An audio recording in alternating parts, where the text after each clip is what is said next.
Très bien. Je suis accompagné de mon collègue Jonathan, qui se fera un plaisir de vous répondre tout au long de ce webinaire. Pourrez-vous poser vos questions dans la partie questions et réponses et pas dans le chat, si vous voulez bien. Donc voilà, commençons tout de suite. Nouveau, donc n'hésitez pas à poser vos questions. Jonathan est là pour y répondre. Il y répondra tout au long de cette présentation, mais également après la présentation, on laissera encore un peu de temps. Tant que vous avez des questions, on est à votre disposition. Donc voilà, webinaire aujourd'hui consacré au NVR et plus précisément les NVR de la série I et les NVR AcuSense. Voilà, donc nous comparerons également ces deux NVR, enfin ces deux familles d'NVR avec les cas qui sont souvent utilisés, mais dont les performances sont moindres.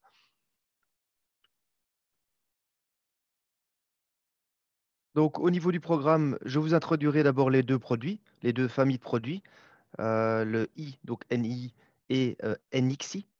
Donc le X, quand vous le voyez, donc le X dans la référence, ben, ça vous indique qu'on a affaire à un enregistreur de la gamme AcuSense.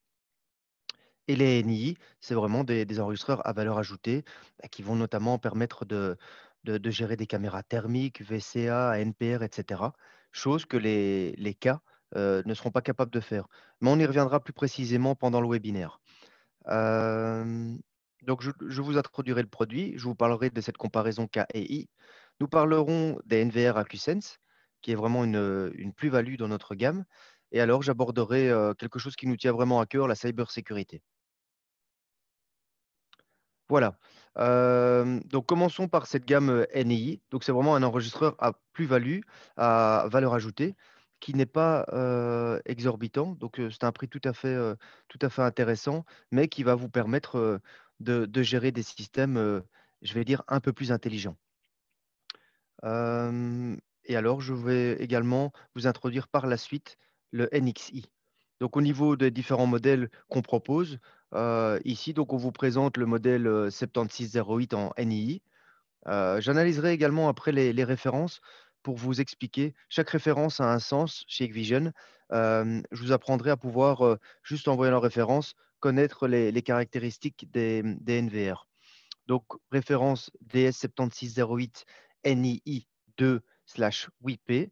Donc là, vous voyez, le /WIP indique que vous avez 8 canaux PoE. Deuxième référence, 100 slash, donc pas de canaux et PoE.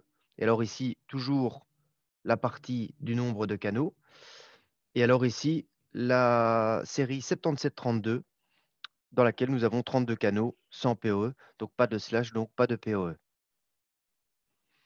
Passons à la gamme NXI, donc la gamme AcuSense, hein. Donc réellement, l'idée, vous avez un système avec des caméras qui n'ont pas d'intelligence, des caméras tout à fait classiques qui vous donnent uniquement un flux vidéo, et vous voulez doter votre système de la fonctionnalité AcuSense.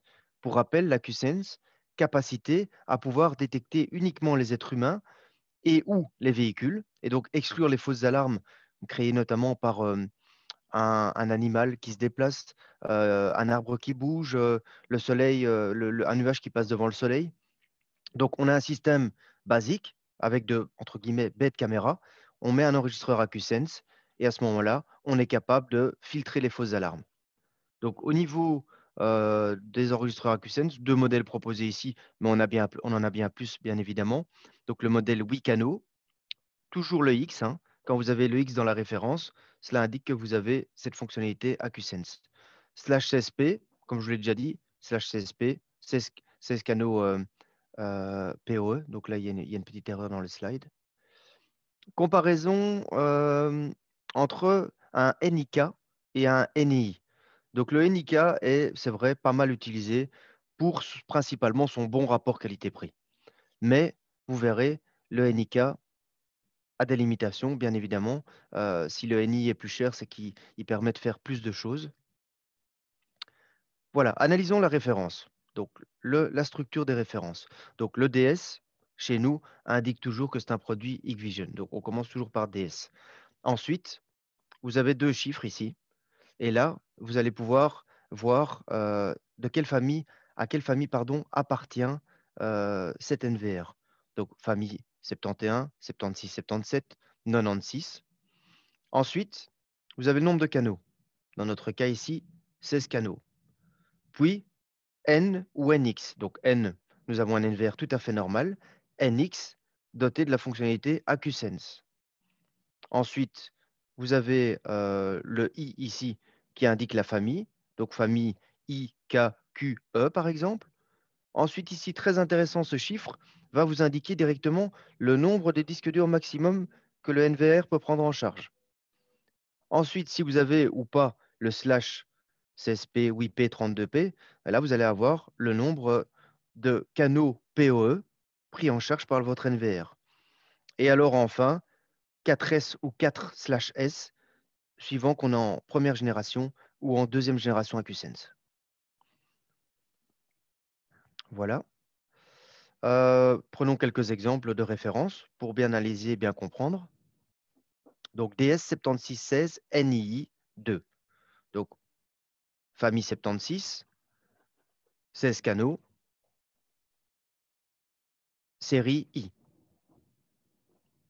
Ensuite, 7616 NIK 4/CSP. Famille 77, 16 canaux, série K. Et alors ici, 16 emplacements IP sur le NVR qui vont vous permettre d'alimenter vos caméras en PoE. Et alors enfin, DS-7716 NXI-I4/S. Donc, famille 77, 16 canaux, AcuSense, série I. Voilà, je pense que c'est assez facile à comprendre. Je pense que ça doit être clair pour tout le monde. Alors, quelles sont les différences entre les I et le K? Tableau très très intéressant à bien garder en tête. Euh, donc, pourquoi acheter un NII plutôt qu'un NIK? Comme je vous l'ai dit, le NI coûte plus cher forcément. Donc, principale chose, on va être capable de prendre en charge les caméras thermiques, les VCA, le Transcoded Live View, donc la possibilité de pouvoir compresser dans des endroits où la bande passante n'est peut-être pas suffisante, donc de réaliser une compression des flux. Enregistrement de capture d'écran, enregistrement du flux principal et du flux secondaire, la gestion de la NPR, donc reconnaissance de plaques, le comptage des personnes, le heatmap, le fisheye dewarping, et alors la recherche intelligente rapide. Donc toutes ces fonctionnalités seront en plus dans la série NII, et donc on ne les aura pas en NIK. Attention, au niveau NII, le 7608 ne fait pas de dewarping, donc faites attention. Alors, quelles sont les différences au niveau hardware à présent entre un K et un I? Donc, au niveau des flux entrants et sortants, sur un K, on est toujours à 160 mégabits par seconde. Tandis que sur un I, en entrant, on est en 160 mégabits par seconde, en sortant, 256 mégabits par seconde. Donc, ça peut avoir son importance, notamment quand on envoie du flux sur des écrans de visualisation. Toujours bien prendre en compte l'envoi des flux et les limitations au niveau des flux entrants et sortants. Au niveau des ports, en K, on a un port HDMI et VGA. En I, on a un port BNC en plus. Au niveau de la résolution des caméras acceptées, sur du K, nous allons jusqu'à 8 millions de pixels au maximum. Sur le I, dans certains cas 12 et dans d'autres modèles, même 32 millions de pixels. Au niveau de la capacité maximum des disques durs, en K, maximum 2 fois 6 Tera. En I, on peut aller jusque 10 Tera. Au niveau des connexions réseau, une seule de chaque côté. Et au niveau des entrées d'alarme et sorties, c'est pareil également. Donc en série 76. Passons à la série 77. Même chose au niveau des flux. Donc 160 en entrant et sortant pour le K, 160 en entrant, 256 en sortant pour le I. Le K ne possède qu'un seul HDMI, tandis que l'I possède un HDMI 4K, un HDMI 2 millions de pixels, un VGA et un BNC. Au niveau des résolutions, même chose qu'en série 76. Au niveau des disques durs, 4 disques durs de 6 Tera pour le K, 4 disques durs de 10 Tera pour le I. Ici, nous avons deux ports réseau, aussi bien pour le K que pour le I.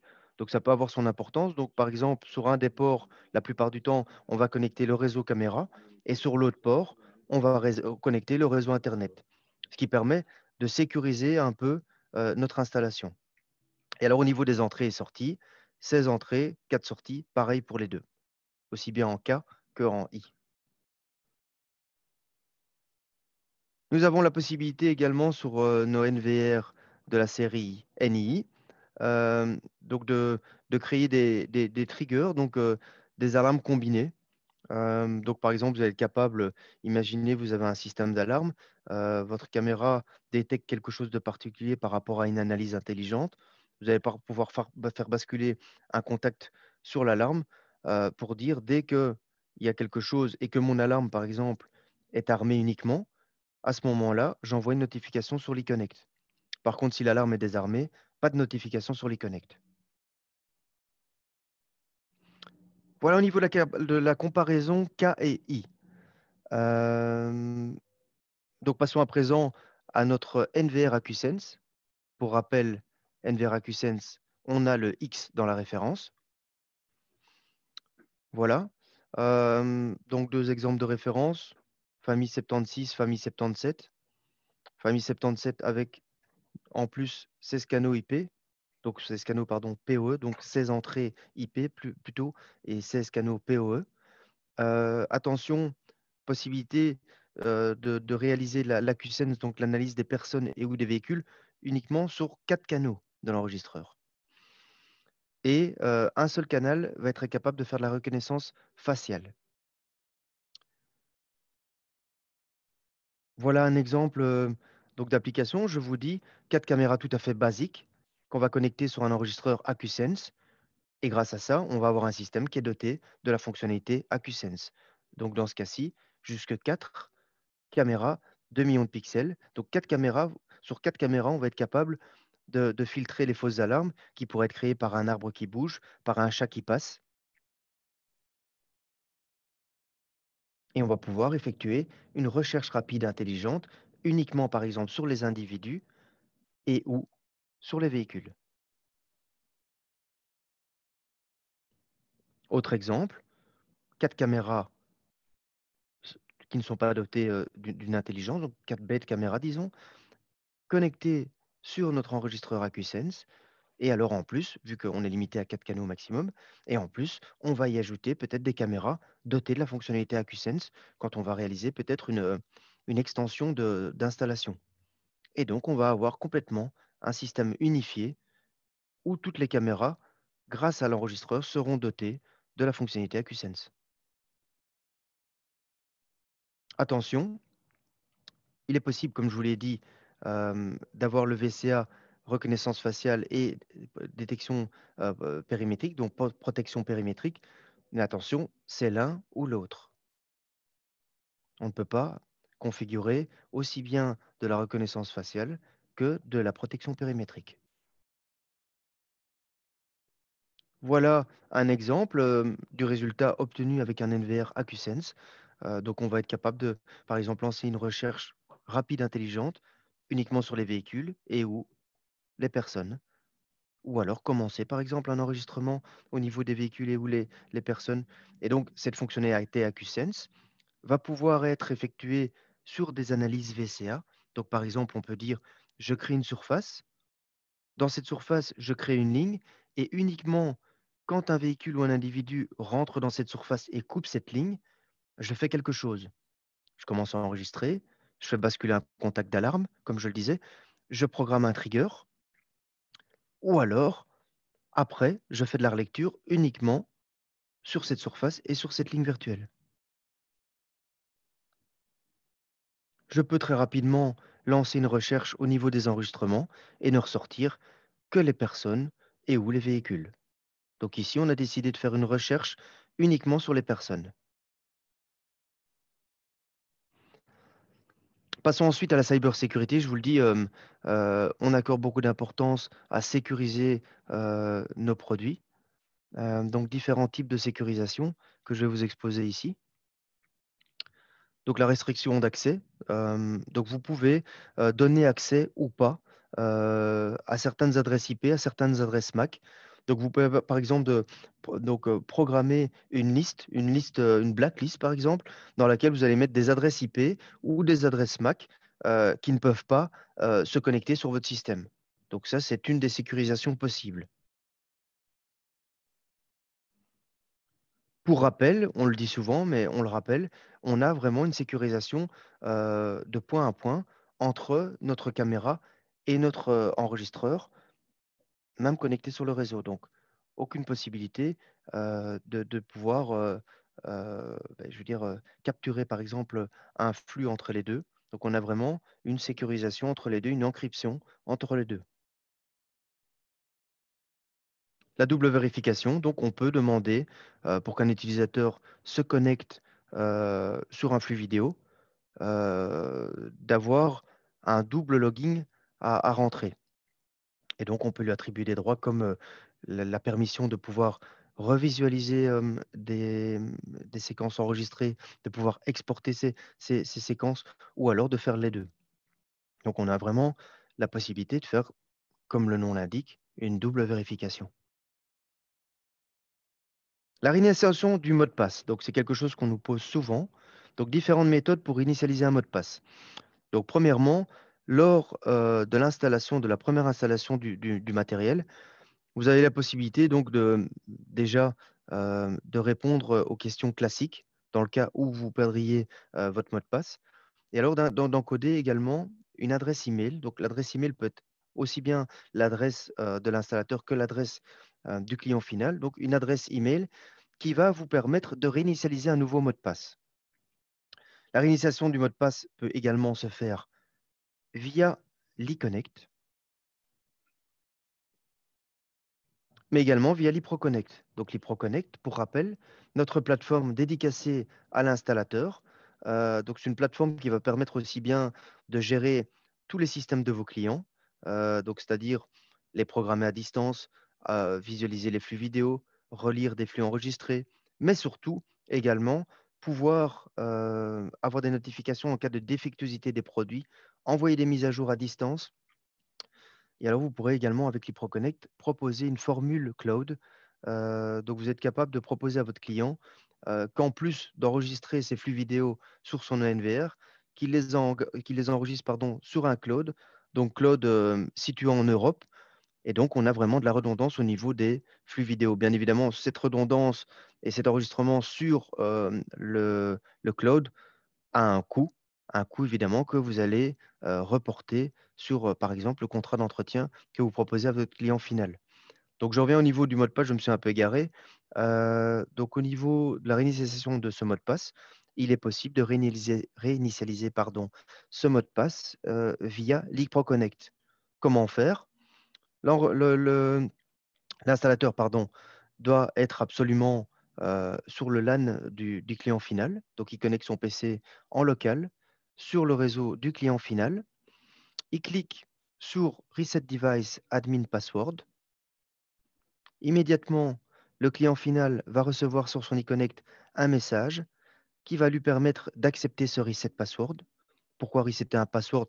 Un des exemples, un changement par exemple d'installateur ou une perte tout simplement du mot de passe. Et donc, le client final ou l'installateur va pouvoir régénérer de cette manière un nouveau password.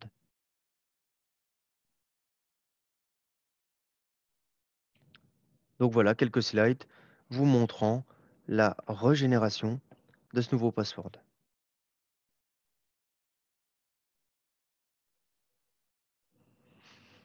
Voilà, entrer un nouveau mot de passe, confirmer ce nouveau mot de passe, et voilà, le nouveau mot de passe est encodé dans le système. Et bien évidemment, l'installateur, par la suite, connaissant ce nouveau mot de passe, peut rechanger le mot de passe suivant la structure de mot de passe qu'il a déterminé au sein de sa société. Et la réinitialisation a bien été effectuée. Voilà. Voilà. Bon, nous terminons toujours par le fameux Smart Try, donc la fameuse promotion liée au webinaire. Donc aujourd'hui, promotion valable du 24 mai au 4 juin, toujours avec le code promotionnel qui sera envoyé aux personnes ayant participé au webinaire. Euh, Cette promotion est toujours valable une seule fois chez l'un de nos partenaires, donc pour nos partenaires pardon, DPP, chez l'un de nos distributeurs attitrés. Cette semaine-ci, qu'est-ce que nous faisons comme promotion? Enfin, cette semaine-ci, à partir du 24 jusqu'au 4 juin, nous faisons donc une promotion le, sur un NVR NI 7232 NI4 et sur un NVR AcuSense NXI, donc 7716 NXI. Quelle est la promotion?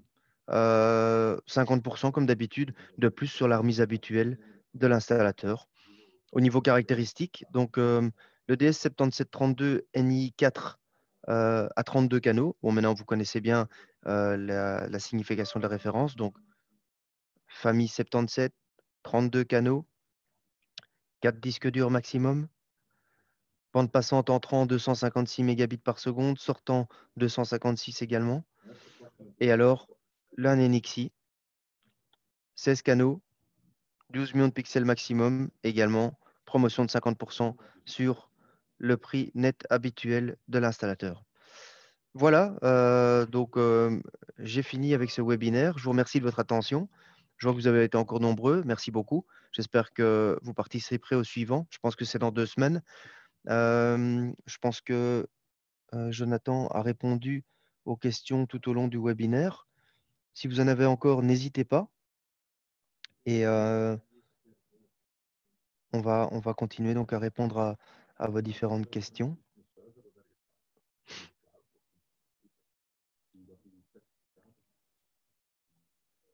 Voilà, je vous souhaite déjà une bonne fin de journée, un bon week-end, un bon long week-end de Pentecôte. Et donc, moi, je vais couper la vidéo et continuer à répondre à vos questions. Merci de votre attention. À très bientôt. Au revoir.